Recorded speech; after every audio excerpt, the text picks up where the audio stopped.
남편이 대게잡이 배에서 떨어졌습니다. 통발을 연결하는 로프에 발이 끼어 깊은 바다로 사라졌다고 함께 배를 탄 아빠가 말해주었죠. 차가운 동해바다가 남편을 삼켜버렸어요. 저는 친정아버지를 찾아갔습니다. 그런데 아버지의 반응이 이상했어요. 슬퍼하는 척은 했지만 눈동자는 차가웠죠. 사위가 죽었는데 말입니다. 아버지는 마치 예상했다는 듯 담담했어요. 더 이상한 건 친정오빠였습니다. 남편이 실종된 날 오빠도 같은 배에 있었어요. 하지만 그날 무슨 일이 있었는지 아무것도 말하지 않았죠. 선원들도 입을 굳게 다물었습니다. 마을 사람들은 제가 다가가면 시선을 피했어요.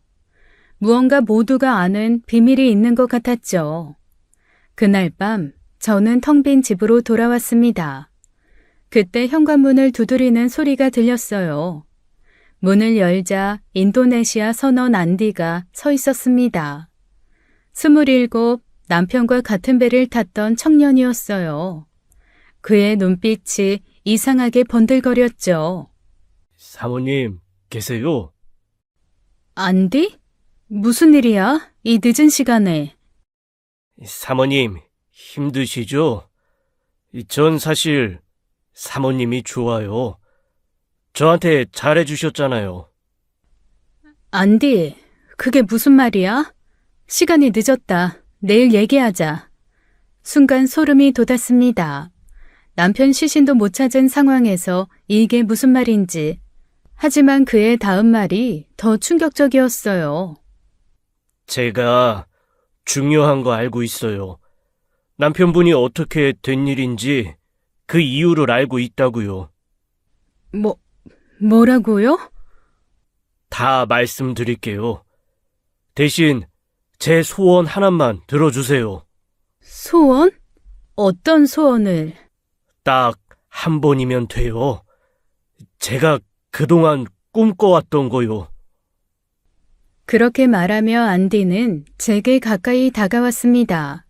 땀 냄새와 바다 비린내가 진동했어요.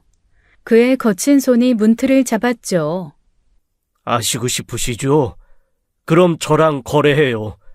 제 소원 들어주세요. 아무한테도 말 안 할게요. 안디가 저를 뚫어지게 바라보았습니다. 저는 급하게 윗옷을 추슬렀죠. 다리가 떨렸어요. 하지만 저는 진실을 알아야 했어요.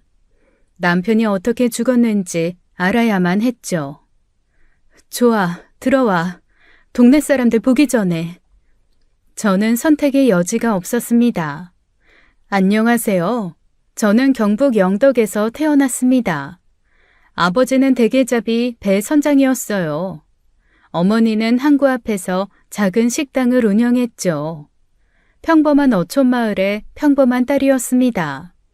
서울로 올라가 IT 회사에 디자이너로 취직했어요. 그런데 입사 6개월 만에 스토커가 생겼죠. 퇴근길마다 따라오는 남자가 있었습니다. 집 앞에서 기다리기도 했어요. 경찰에 신고해도 소용없었죠. 아직은 아무 일도 일어나지 않았다는 이유에서요. 그때 같은 회사 개발팀 이준호 대리가 나타났습니다. 말도 없고 무뚝뚝한 사람이었어요. 회식 때도 구석에 혼자 앉아 있는 그런 남자였죠. 어느 날 회사 앞에 스토커가 또 따라왔습니다.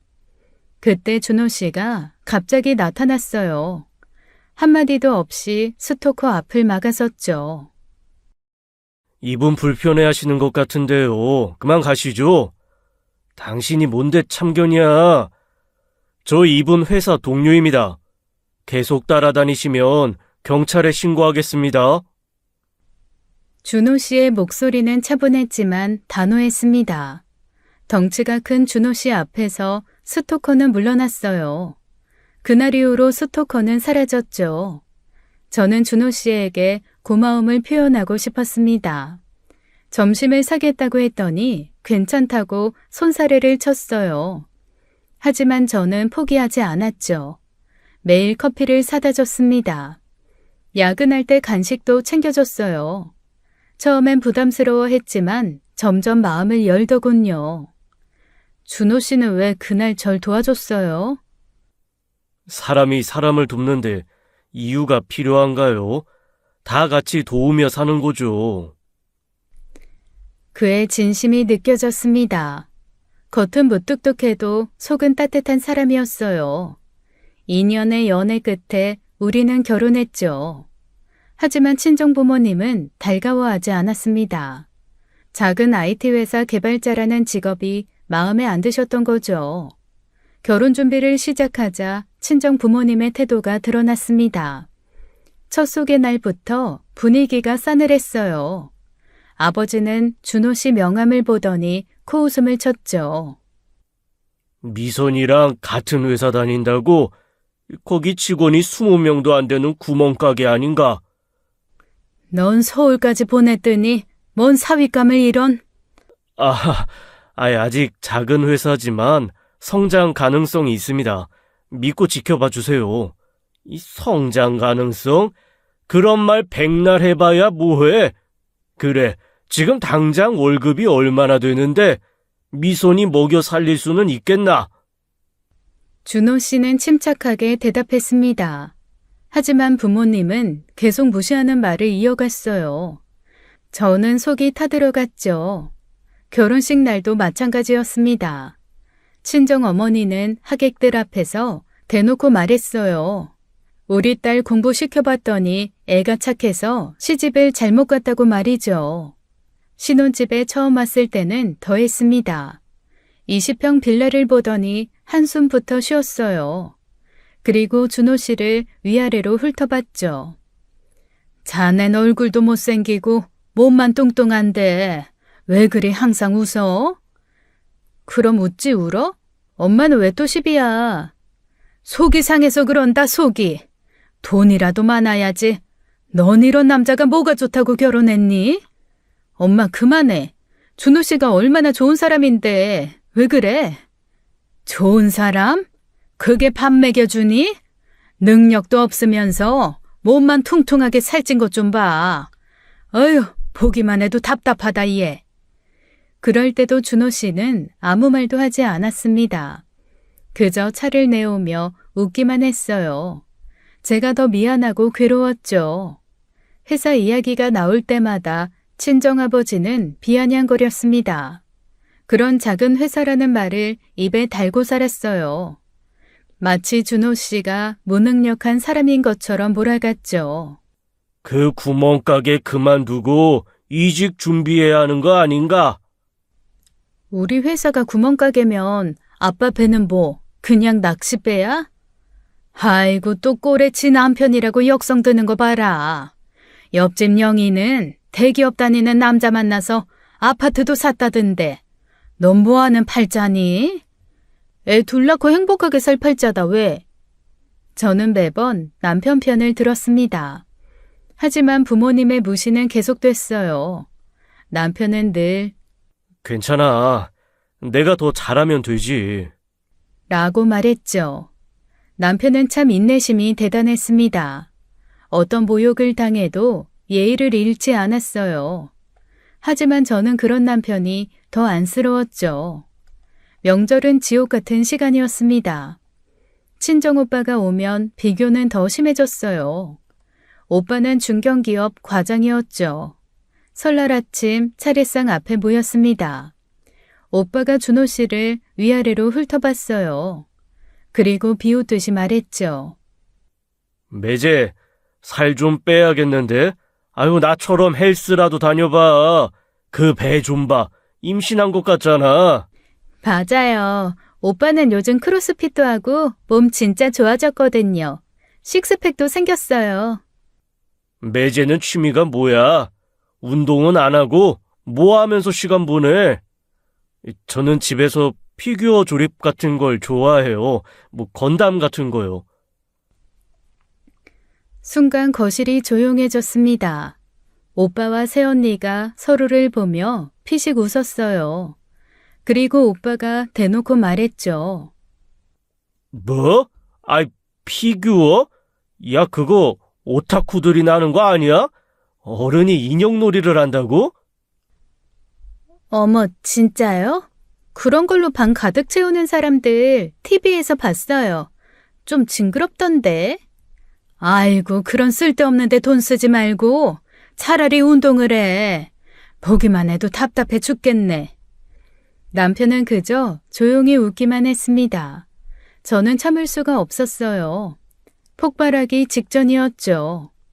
그만해. 준호 씨가 뭘 잘못했다고 다들 이래? 취미생활 하는 게 뭐가 잘못이야? 오빠처럼 술, 담배 하는 것보다야 이게 훨씬 좋고 건전한 취미인데 왜 그래? 아이, 사실을 말한 건데 왜 화를 내? 30 넘은 어른이 장난감이나 만진다고 하니 내가 믿기지가 않아서 물은 건데. 맞아요. 좀 이상하긴 하죠. 저는 TV에서 그런 사람들 보면 음침하던데. 차라리 오빠처럼 골프라도 치시지. 추석 때는 더 심했습니다. 오빠가 승진 소식을 전하자 부모님이 난리였어요. 그리고 또 남편과 비교하기 시작했죠. 민수는 벌써 과장인데 자네는 아직도 그 작은 회사에서 대리야? 엄마, 비교하지 마. 사람마다 능력이 다른 건데 비교가 제일 나빠. 그 말에 오빠와 새언니가 히히덕거렸습니다. 남편 얼굴이 살짝 굳었지만 여전히 아무 말도 하지 않았어요. 저는 속이 부글부글 끓어올랐죠. 매번 이런 식이었습니다. 명절이 다가오면 몸이 먼저 아팠어요. 하지만 남편은 한 번도 빠지지 않고 갔죠. 결혼 3년 차 무더운 7월이었습니다. 친정아버지가 소주를 3병째 비우고 있었어요. 갑자기 남편 어깨를 툭 치더니 이상한 말을 꺼냈죠. 준호야, 너 그 쥐똥만한 회사 월급이 얼마야? 200? 250? 야, 4배 타면 한 달에 1,000만 원은 기본이다. 어때? 한번 해볼래? 네? 배를요? 대게 한 마리가 얼마인 줄 알아? 요즘 러시아 쿼터 줄어서 값이 금값이야. 너 같은 덩치면 딱이다. 보기에는 둔해 보여도 힘은 세잖아. 저는 소름이 돋았습니다. 아버지 눈빛이 남편을 물건 보듯 훑고 있었어요. 마치 시장에서 소를 고르는 것 같았죠. 아빠, 지금 무슨 소리 하는 거야? 우리 남편은 코드 짜는 개발자라고. 평생을 책상 앞에 앉아서 일을 했는데 어떻게 갑자기 배를 타? 코드? 야, 그딴 게 밥 먹여주냐?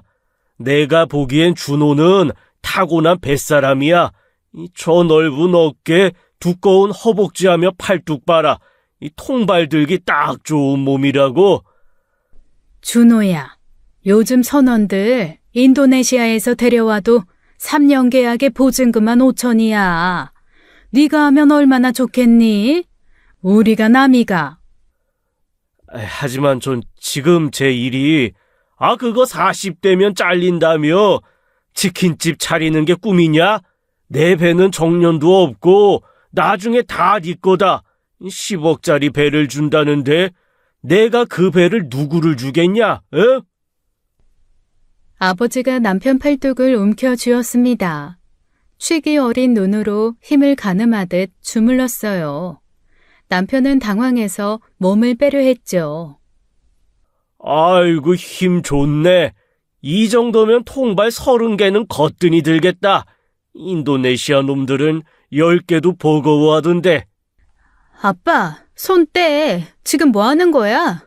왜 남편을 가축 취급해? 가축? 내가 10억짜리 배를 가축한테 주겠냐? 이거 진짜 기회를 주는 거야. 민수는 회사 다니니까 못하고 준호 너밖에 없다. 맞아, 생각해봐, 준호야. 한 달에 1,000만 원씩 벌면 3년이면 아파트도 사지. 지금 그 전셋집에서 언제까지 살래? 감사하지만 저는 지금 제 일이 좋기도 하고 뜻하는 바가 있기도 하고요. 그러자 아버지가 소주잔을 내리쳤어요. 테이블이 쩌렁 울렸죠. 야, 임마! 너 내 사위 맞냐? 이 장인이 이렇게 부탁을 하는데 생각도 안 해봐? 이 정도 부탁을 하면 알아서 딱 알아먹어야지. 아빠, 남편 뱃일 못해. 절대 안 돼. 너는 조용히 해. 아버지가 말을 하는데 버릇없이 끼어들어. 준호야, 마지막으로 묻는다.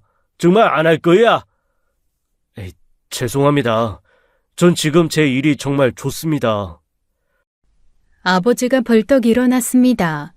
비틀거리며 남편을 손가락질했어요. 눈이 빨갛게 충혈되어 있었죠. 그날 밤부터 지옥이 시작됐습니다. 아버지는 남편을 투명인간 취급했어요. 앞으로 닥칠 악몽을 저는 상상도 못했죠. 선원 제안을 거절한 후부터였습니다. 친정 식구들이 남편을 대놓고 무시하기 시작했어요. 추석 때 남편이 한우 선물 세트를 들고 갔죠. 이런 싸구려를 선물이라고 가져왔냐? 마트 세일 제품 아니야? 장인 일도 안 돕는 놈이 체면은 차리네. 아유, 됐다. 나는 바다에서 매일 대게 먹으니 소취향 아니다. 준호야, 이런 거 가지고 오지 마라. 우리 집에 소 좋아하는 사람이 없다. 죄송합니다. 다음엔 더 좋은 걸로. 매제, 피규어 사는 돈은 있으면서 선물은 왜 이래? 아, 맞다. 매제는 피규어한테도 정 주는 사람이지. 가족보다 장난감이 먼저인가? 아버지가 힘들다고 도와달라는데. 아유, 참나. 새언니가 킥킥 웃었습니다. 남편은 그저 조용히 웃기만 했어요. 제가 보기엔 너무 답답했죠. 그럼 오빠가 일 그만두고 아빠 도우면 되잖아. 오빤 왜 못해? 난 임마 더 큰 일을 하시는데. 참나. 그래봤자 영업직. 이력서만 넣으면 다 붙는 곳이면서. 뭐 임마? 식사 시간이 되자 더 심해졌습니다. 남편이 대게를 까는데 아버지가 젓가락으로 탁 쳤어요. 남편 손이 빨갛게 부어올랐죠. 대게 만질 자격도 없는 놈이 왜 만져? 아, 내 배 타기 싫다며. 아빠, 왜 이래? 아, 진짜 사람이 왜 이렇게 유치해? 그리고 이건 아빠가 잡은 거 아니고 사온 건데? 참나, 유치하다, 유치해. 나 원래 유치한 사람이다. 준호는 오늘부터 대게 먹지 마. 배 안 타는 사람이 무슨 자격으로 먹어? 맞아, 엄마. 매제는 피자나 시켜줄까? 애 같잖아. 오빠도 대게 먹지 마. 오빠도 배 안 타니까. 이게 진짜? 남편이 조용히 일어났습니다. 밖으로 나가 담배를 피우러 갔어요. 다들 미쳤어? 사람을 왜 이렇게 대해? 내가 다 부끄러워. 준호 씨도 자기 집 가면 귀한 아들이야. 사위가 장인 부탁도 안 들어주는데 내가 왜 잘해줘야 돼? 아, 남 아니야, 남. 그날 이후 명절 때마다 똑같았습니다. 남편이 가져가는 선물은 모두 쓰레기 취급받았어요. 싸구려, 성의 없다, 왜 이런 걸 사왔냐는 말뿐이었죠. 그래도 남편은 웃으며 견뎠습니다. 하지만 남편도 점점 지쳐가는 게 보였어요.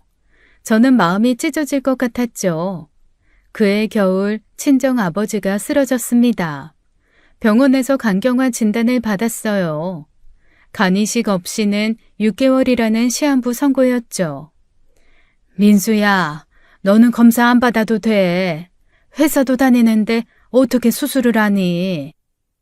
네, 엄마. 저도 그게 걱정이에요. 우리 회사는 병가 내기도 어렵고 승진 심사도 있고요. 뭐? 오빠가 먼저 검사 받아야 하는 거 아니야? 친아들이잖아. 야, 미선아. 내가 간 떼어주고 싶지 않아서 그러는 줄 알아? 현실적으로 불가능한 거야. 내가 쓰러지면 우리 가족은 어떻게 먹고 살아?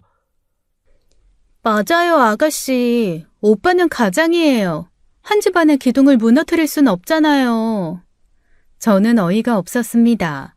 이런 상황에 회사 병가가 어렵다는 게 뭔 개소리인지 이해도 안 갔죠. 그때 오빠가 저를 밖으로 불러 충격적인 말을 했습니다. 미선아, 네가 검사 받아봐. 네가 아빠랑 혈액형도 같잖아. 나? 나 지금 임신 3개월이야. 임신한 사람이 어떻게 간이식을 해? 아이는 다시 가지면 되잖아. 하지만 아빠는 한 번 가시면 끝이야. 뭐가 더 중요한지 생각해봐. 순간 귀를 의심했습니다. 지는 일핑계로 적합성 검사도 안 받겠다면서 저에게는 아이를 지우라는 말을 했다니요. 새언니까지 거들었어요. 아가씨, 아직 3개월이면 초기잖아요. 솔직히 아버님 목숨이 더 중요하지 않을까요? 미쳤어? 지금 나한테 아이 지우고 간도 떼라고? 오빠는 왜 안 해? 회사가 아빠보다 중요해? 야, 나도 하고 싶다고. 근데 내가 수술하면 최소 3개월은 쉬어야 해. 그럼 나 잘려. 그러면 네가 내 월급 대신 벌어줄래? 그때 조용히 이야기를 듣던 남편이 벌떡 일어났습니다. 저는 처음 보는 남편의 분노한 표정이었어요. 남편이 오빠 멱살을 잡아 들어올렸죠. 형님, 지금 뭐라고 했습니까? 임신한 여동생한테 아이 지우라고요? 미치신 거죠? 잠깐 충격받아서 미쳐서 이런 말 한 거죠? 야, 놔! 이게 지금 뭐하는, 어이! 남편 손에 들려 오빠 발이 바닥에서 떨어졌습니다. 그 뚱뚱하다고 놀리던 남편 힘이 무시무시했어요. 오빠는 남편 팔에 매달려 얼굴이 빨개지며 헐떡였죠. 다시 한번 그런 말 하면 가만 안 둡니다. 저 욕하고 비웃는 건 100번, 1000번 해도 상관없어요. 그런데 내 아내하고 내 아이 건드리진 마세요. 매부, 당장 나요. 우리 남편 죽겠어요. 남편이 오빠를 내려놨습니다. 오빠는 기침을 하며 주저앉았어요. 찍소리도 못하고 남편을 올려다봤죠. 아버지 진단 후 2주가 지났습니다. 친정엄마가 갑자기 집에 찾아왔어요. 손에는 반찬통이 가득했죠. 이 서방 좋아하는 갈치조림이야. 꽃게탕도 끓여왔고. 요즘 살 많이 빠진 것 같던데 많이 먹어. 어머님, 갑자기 이렇게까지. 갑자기는 무슨 사위도 아들이지. 그동안 내가 너무했어. 이서방, 미안해. 뭐야 갑자기 이서방이라고 부르네? 전에는 야, 너 이봐 그러더니 이 기집애가 조용히 못해? 남편은 당황했습니다. 평소와 180도 다른 태도였어요. 저는 직감적으로 알았죠. 다음 날도 그 다음 날도 어머니가 왔습니다. 매번 남편이 좋아할 만한 음식을 해왔어요. 심지어 남편 피규어를 보고 칭찬까지 했죠. 어머, 이거 정말 정교하네. 준호가 손재주가 있구나. 이런 거 만들려면 집중력이 대단해야겠어. 엄마 왜 이래? 무슨 속셈이야? 속셈은 무슨, 그냥 사위가 예뻐서 그래. 준호야, 이번 주말에 낚시 가자. 아버지도 퇴원하셨으니까. 주말 바닷가 횟집에 모였습니다. 아버지가 남편에게 술을 따랐어요. 강경화 환자가 술을 마시며 말이죠. 준우야, 그동안 내가 너무 심했지? 사실 너 같은 사위도 없어. 성실하고 착하고. 맞아, 매제. 내가 그동안 너무 못했죠? 미안해요. 내가 원래 말이 좀 세요. 근데 아기는 또 없어요. 내부, 그래도 우리가 가족인데 그동안 너무 서먹했어요. 앞으로는 편하게 지내요. 역겨운 연극이었습니다. 다들 어설픈 배우처럼 연기했어요. 남편은 조용히 웃기만 했죠. 식사가 끝날 무렵이었습니다. 어머니가 본색을 드러냈어요. 준비한 대사를 꺼내기 시작했죠. 준호야, 사실 부탁이 있어. 아버지 간이식 말인데 혹시 검사라도 받아볼래? 엄마! 아니 검사만이라도 안 맞을 수도 있잖아. 그냥 확인만 해보자고. 준호야, 네가 검사 받아주면 내가 평생 은혜 잊지 않을게. 아이, 사위도 가족 아니냐. 매제, 내가 하고 싶은데, 나 간이 안 좋아서 정말 미안해요. 남편이 젓가락을 내려놨습니다. 그리고 천천히 입을 열었어요. 목소리가 담담했죠. 며칠 고민해보고 말씀드릴게요. 여보! 일주일 동안 남편은 말이 없었습니다. 매일 밤 천장만 바라보며 뜬 눈으로 세웠어요. 그러던 어느 날 아침 결심한 듯 말했죠. 여보, 나 간 이식할게. 장인 어른도 내 부모님이야. 부모님이 죽어가는데 모른 척 할 수는 없어. 뭐? 미쳤어? 우리 엄마 아빠가 당신을 어떻게 대했는데? 찐 아들놈도 안 하는데 그걸 왜 당신이 해? 그래도 당신 아버지야. 우리 아이 외할아버지고. 아이가 커서 외할아버지 살릴 수 있었는데 안 했다고 하면 뭐라고 대답할래? 저는 남편 멱살을 잡았습니다. 흔들고 또 흔들었어요. 눈물이 폭포처럼 쏟아졌죠. 바보야, 멍청아. 왜 그렇게 착하기만 해? 간이식 별거 아니야. 70%를 떼어내도 3개월이면 회복돼. 나 건강하잖아. 걱정하지 마. 별거 아니라고? 전신 마취하고 배 가르는 수술이 별거 아니야? 당신 무슨 일 생기면 나랑 아이는 어떡해? 남편이 저를 꼭 안았습니다. 그의 품이 따뜻했어요. 하지만 불안감은 더 커졌죠. 내가 하고 싶어서 하는 거야. 후회하지 않아. 당신도 아버지 잃는 걸 싫잖아. 검사 결과가 나왔습니다. 기적처럼 모든 수치가 일치했어요. 친정 부모님이 난리가 났죠. 아이고 우리 사위, 준호야. 아니다.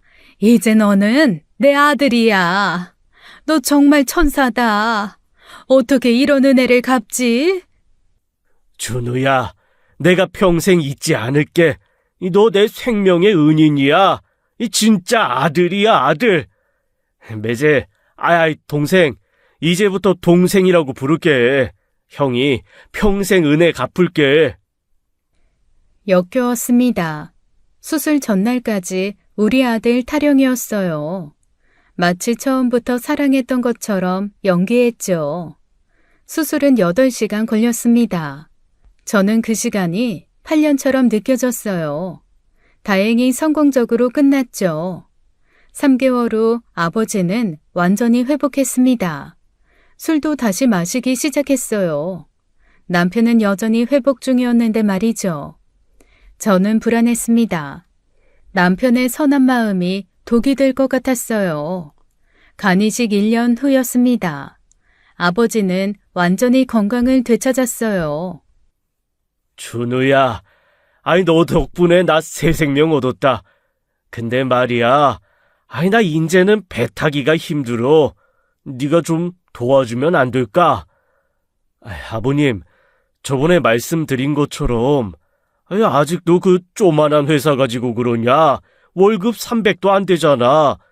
내 배 타면 한 철에 억대야. 그리고 나중에 이 배 너한테 물려주마. 이제 네가 내 아들인데 누굴 주겠냐? 맞아, 준호야. 아버지가 은퇴하면 배는 네 거야. 10억짜리 배를 준다는데 왜 고민해?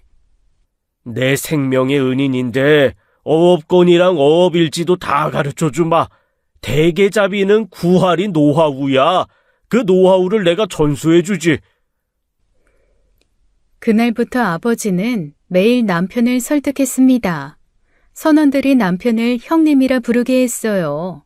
마치 후계자인 것처럼 대우했죠. 준우야, 배 선장이 되면 마을에서도 대우가 달라. 모두가 선장님이라고 모실 거야. 맞아. 그리고 우리 가족끼리 하는 사업이니까 믿을 수 있잖아. 남 밑에서 일하는 것보다 훨씬 나아. 그만해. 바람 좀 넣지 말라니까. 미선아, 너는 네 남편을 너무 과소평가한다. 준호는 뭐든 잘할 수 있는 사람이야. 그렇지, 아들?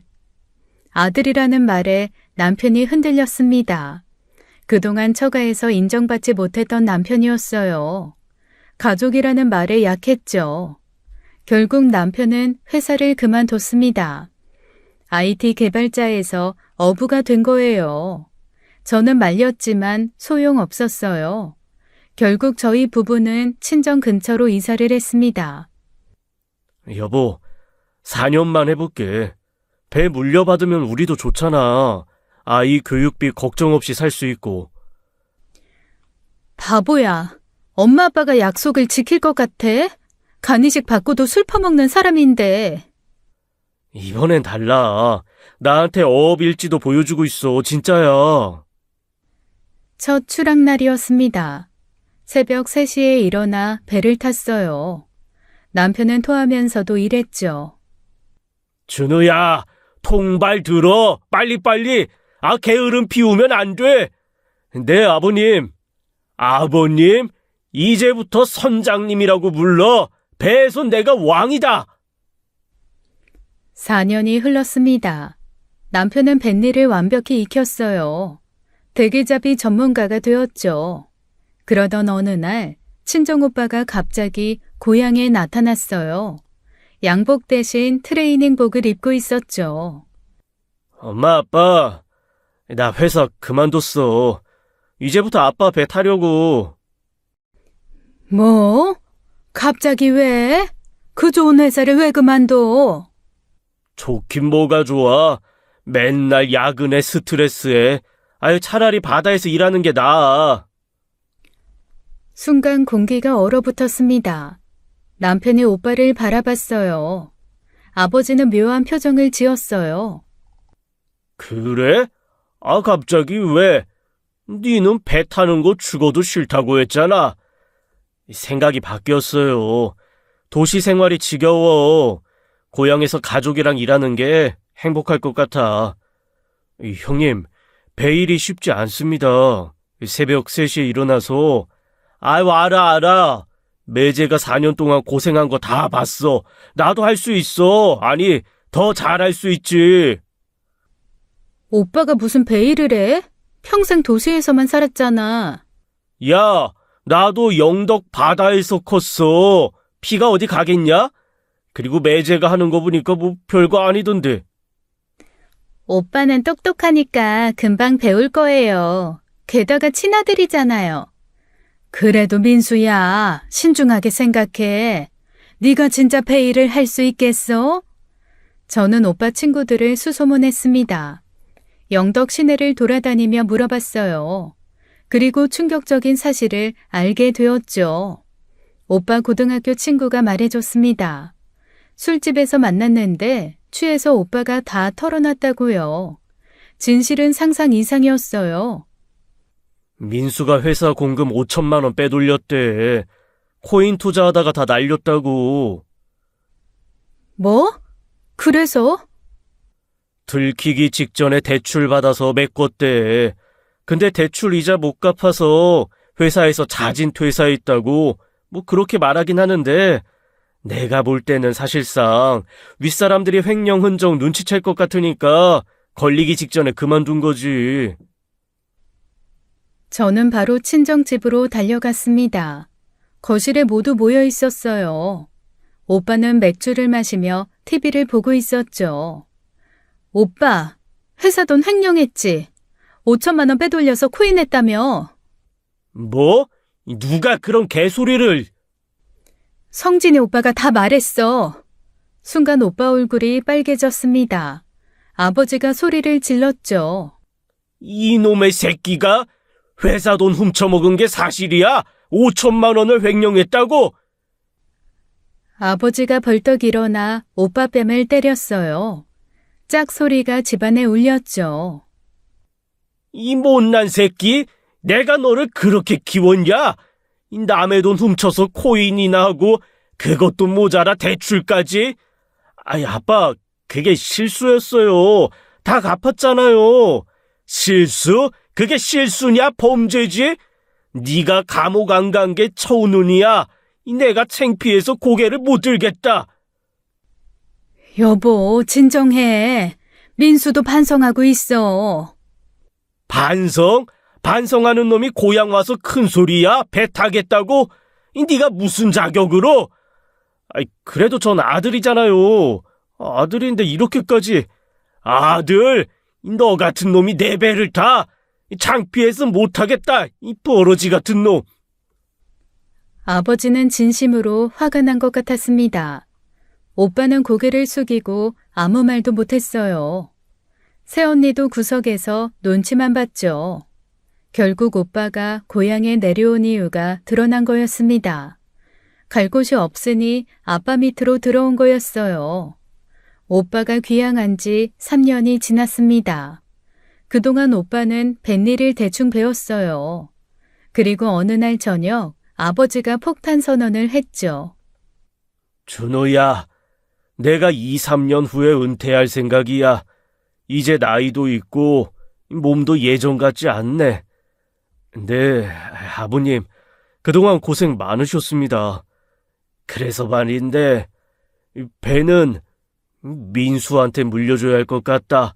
아무래도 친아들이니, 준호 너는 이해해 줄 수 있겠지? 아이고, 우리 준호가 어떤 남잔데. 당연히 이해하고도 남지. 순간 시간이 멈춘 것 같았습니다. 남편의 얼굴이 돌처럼 굳었어요. 7년 전의 약속이 한순간에 무너졌죠. 아버님, 7년 전에 저한테 주신다고. 그때는 민수가 안 한다고 했잖아. 지금은 상황이 바뀌었고, 배는 원래 그 집안의 족보 같은 거다. 대대로 아들에게 가는 거야. 매제 미안해. 하지만 이거 우리 집안 전통 사업이잖아. 장자가 이어받는 게 원래 맞아. 준호야, 서운하겠지만 이해해줘. 그리고 네가 그동안 번 돈도 적지 않잖아. 저는 폭발했습니다. 테이블을 주먹으로 내리쳤어요. 그릇들이 덜그럭 소리를 냈죠. 전통? 족보? 다 거짓말이잖아. 우리 남편이 아빠 간이식해줄 땐 가족이라며. 준호가 가족이라며. 그런데 이제 와서 족보? 그건 그때고 지금은 다르지. 그리고 네 엄마 말대로 준호도 충분히 보상받았고. 보상? 우리 그이 7년 동안 새벽부터 하루에 3시간씩 자면서 뱃일했어. 태풍 와도 파도 높아도 나갔어. 손가락 잘릴 뻔한 적도 수없이 많았고. 무슨 보상?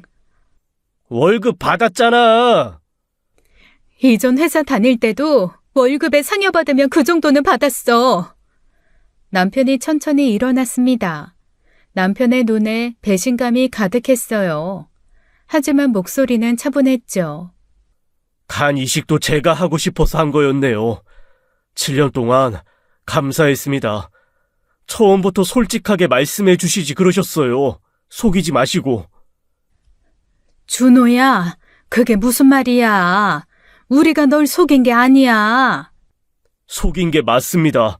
처음부터 저는 그냥 일꾼이었던 거죠. 형님이 이곳에 내려올 때까지, 그리고 형님의 뱃일을 배울 때까지 쓸 대타요. 대타? 준호야, 너 말이 너무하는 거 아니야? 우리는 너를 가족으로. 가족이요?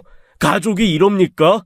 간 떼어가고 7년 노동력 착취하고 이제 토사구팽입니까? 저는 어머님 아버님에게 할 만큼 했는데 많이 섭섭하네요. 야, 착취는 무슨? 네가 우리 집안에 해준 게 뭐가 있어? 해준 게 없다고요?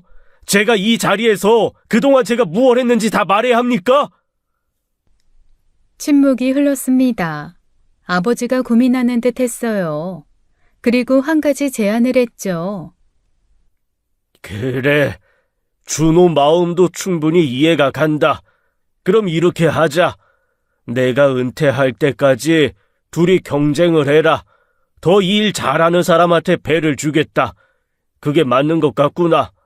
아이, 아빠, 그게 무슨... 닥쳐, 이놈아. 네가 원해서 온 거잖아. 그럼 네 실력으로 증명해. 준호도 기회는 줘야지. 경쟁이 시작된 지 한 달 후였습니다. 그날도 남편은 새벽 3시에 배를 탔어요. 동해 먼바다로 대게잡이를 나갔죠. 오후 4시경 전화가 왔습니다. 혜경이었어요. 다리가 풀려 주저앉았죠. 박미선 씨이신가요? 조업 중 실종 신고가 들어왔습니다. 현재 수색 중이고요. 뭐라고요? 실종이요? 그게 무슨 소리예요? 통발 작업 중 바다에 빠진 것으로 추정됩니다. 누가요? 누가 실종됐는데요? 저희가 지금 확인한 바로는 이준호 씨입니다. 저는 미친 듯이 항구로 달려갔습니다. 배가 막 들어오고 있었어요. 아버지와 오빠가 내렸죠. 아빠, 내 남편 어딨어? 준호 어딨어? 미선아, 준호가 통발을 내리다가 미끄러졌다. 우리도 최선을 다했는데. 거짓말. 그럴 리가 없어. 그럴 리가. 사고였어. 파도가 갑자기 높아져서 매제가 너무 의욕이 앞서서 무리를 했어. 저는 오빠 얼굴을 핥혔습니다. 피가 줄줄 흘렀어요. 아버지 멱살도 잡았죠. 간까지 떼어줬는데 7년을 개처럼 일했는데 이제 와서 사람을 이렇게 죽여? 어떻게 그래? 어떻게? 미선아, 진정해. 아빠도 충격받았어. 충격? 오빠는 원하는 대로 됐네. 이제 배는 오빠 거니까 만족해? 바다는 아무 대답이 없었습니다. 그저 파도 소리만 들렸어요. 남편은 그렇게 사라졌죠. 실종 다음 날 저는 선원들을 찾아다녔습니다. 영덕항구 근처 허름한 여인숙부터 시작했어요. 베트남 선원 린을 먼저 만났죠. 린, 제발 말해줘. 그날 무슨 일이 있었어? 남편이 어떻게 빠진 거야? 사모님, 저 못 봤어요. 정아리예요. 다른 쪽에서 금을 정리하고 있었어요. 거짓말하지 마. 너희들 다 봤잖아. 왜 입 다무는 거야? 남편이 어떻게 배에서 떨어졌는지 제대로 설명해달라니까? 린이 고개를 떨구었습니다. 눈을 마주치지 못했어요. 뭔가 알면서도 말 못하는 게 분명했죠. 다음은 필리핀 선원 호세였습니다. 술집에서 소주를 마시고 있었어요. 제가 다가가자 벌떡 일어났죠. 사모님, 저는 아무것도 몰라요. 파도가 막 높아서 앞이 안 보였다. 파도? 그날 바다 잔잔했다며. 해경도 날씨 좋았다고 했어. 아, 그게 갑자기 그거 너울이 왔다, 순간적으로. 말도 안 되는 변명이었습니다. 저는 눈물을 흘리며 매달렸어요. 하지만 호세는 도망치듯 나갔죠. 친정집으로 돌아왔습니다. 아버지와 오빠가 거실에 있었어요. 저는 무릎을 꿇었어요. 아빠, 제발 진실을 말해줘. 남편이 어떻게 죽었는지, 제발. 미선아, 내가 100번 말해도 믿지 않잖아. 사고였다. 통발줄에 발이 걸려서 빠진 거야. 뱃일에 서툴면 그런 일이 생겨. 준호가 너무 일을 서툴렀어. 내가 그렇게 말렸는데 그놈의 배를 가지고 싶어서는. 맞아. 그리고 우리도 구하려고 했어. 양만기로 통발 올리려고 했는데 이미 물살에 떠내려갔어. 그럼 왜 바로 배를 돌리지 않았어? 왜 구조신호 안 보냈어? 보냈어. 다 했다고. 근데 조류가 너무 빨라서 순식간이었어. 거짓말인 게 뻔했습니다. 7년간 배를 탄 남편이 그렇게 허무하게 죽을 리가 없었어요. 분명 뭔가 있었죠. 미선아, 그만해. 죽은 사람은 안 돌아와. 우리도 마음 아파. 마음이 아파? 엄마는 사위 없어져서 좋잖아. 이제 배는 오빠 거니까. 야, 그게 무슨 말이야? 우리가 일부러 그랬다는 거야? 우리도 죄책감을 느껴. 그래, 나도 괴롭다. 내 배에서 내가 가장 아끼던 사위가 죽었는데, 나란들 편하겠냐? 그만 좀 해라. 그들이 화를 냈습니다. 마치 자신들이 피해자인 것처럼 굴었어요. 저는 더 이상 할 말이 없었죠. 해경에서도 시신은 끝내 찾지 못했어요. 이 넓은 바다에서 당연했죠. 장례도 치르지 못했습니다. 매일 바닷가에 나갔어요. 파도가 밀려올 때마다 남편이 돌아올 것 같았어요. 하지만 바다는 침묵할 뿐이었습니다. 눈물이 마를 날이 없었습니다. 진실은 묻혔고 남편은 사라졌어요. 저는 그저 끝없이 바다만 바라봤죠. 그리고 실종 3일째 저녁이었습니다. 전화벨 소리에 뛰쳐나갔어요. 해경에게 걸려온 전화였죠. 박미선 씨, 남편분 구조됐습니다. 포항 의료원에 계십니다. 뭐라고요? 살아있다고요? 뭐라고요? 살아있다고요? 정말이에요? 네, 부표를 잡고 표류하다가 오늘 오후 가자미 어선에 구조됐습니다. 의식은 있지만 저체온증과 탈수가 심합니다. 저는 차를 몰고 미친 듯이 달렸습니다. 포항까지 1시간이 10시간처럼 느껴졌어요. 병실 문을 열자 남편이 누워 있었죠.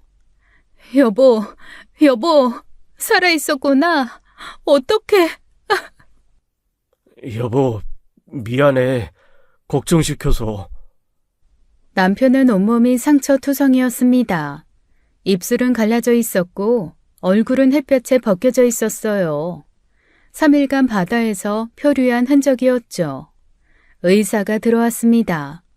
차트를 보며 설명했어요. 다행히 생명에는 지장이 없다고 했죠. 저체온증과 탈수가 심하지만 회복 가능합니다. 부표를 잡고 있어서 살아남을 수 있었네요. 운이 좋았습니다.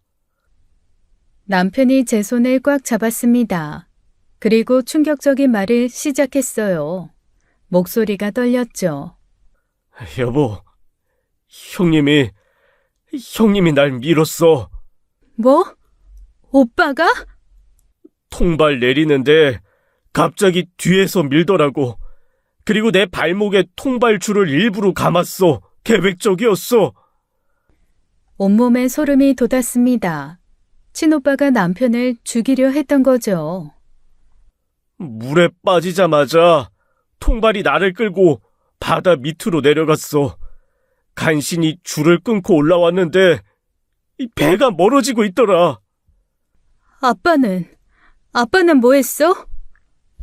장인어른은 배를 돌리지 않았어. 그냥 갔어. 눈물이 폭포처럼 쏟아졌습니다. 아버지까지 공범이었던 거예요. 남편을 죽게 내버려 뒀던 거죠. 양만기로 통발 올릴 수 있었어. 근데 안 했어. 통발 위치 표시용 부표가 있었어.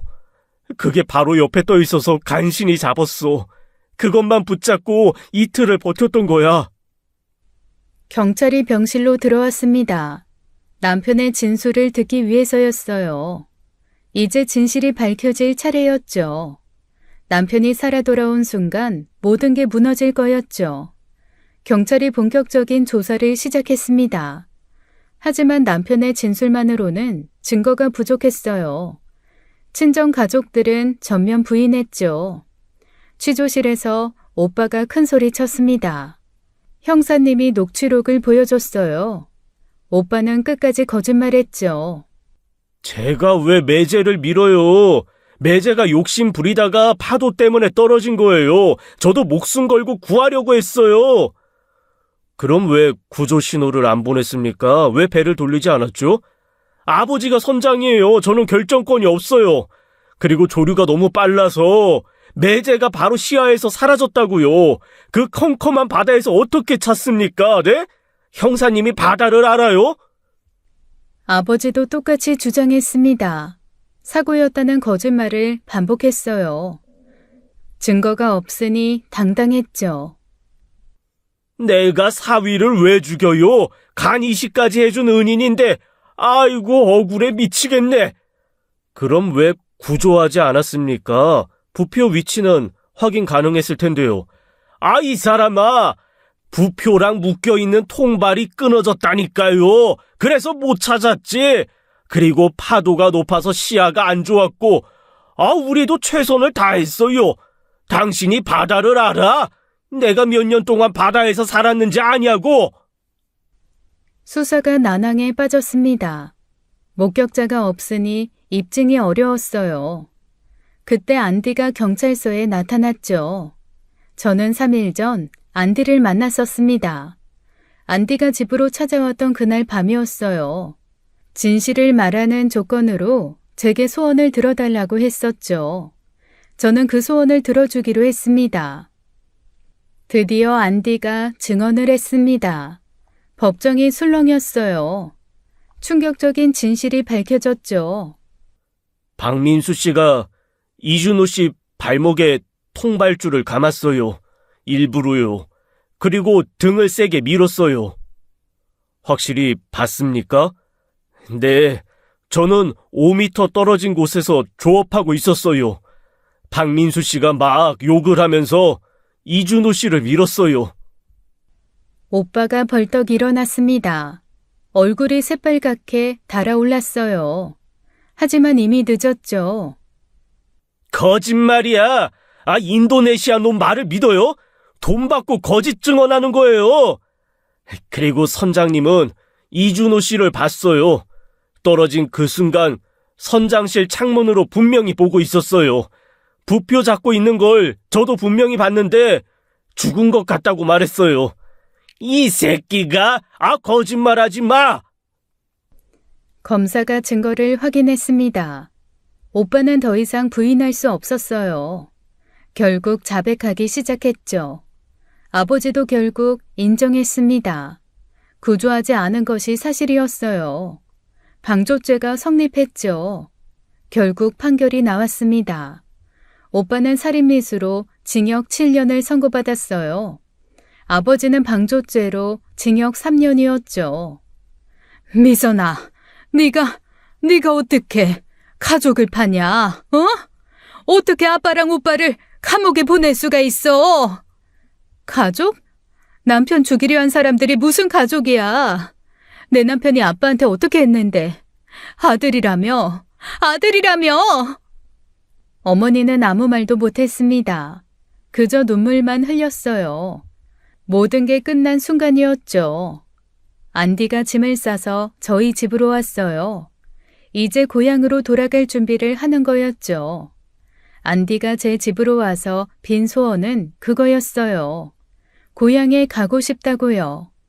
아내와 자식들이 기다리는 고향으로요.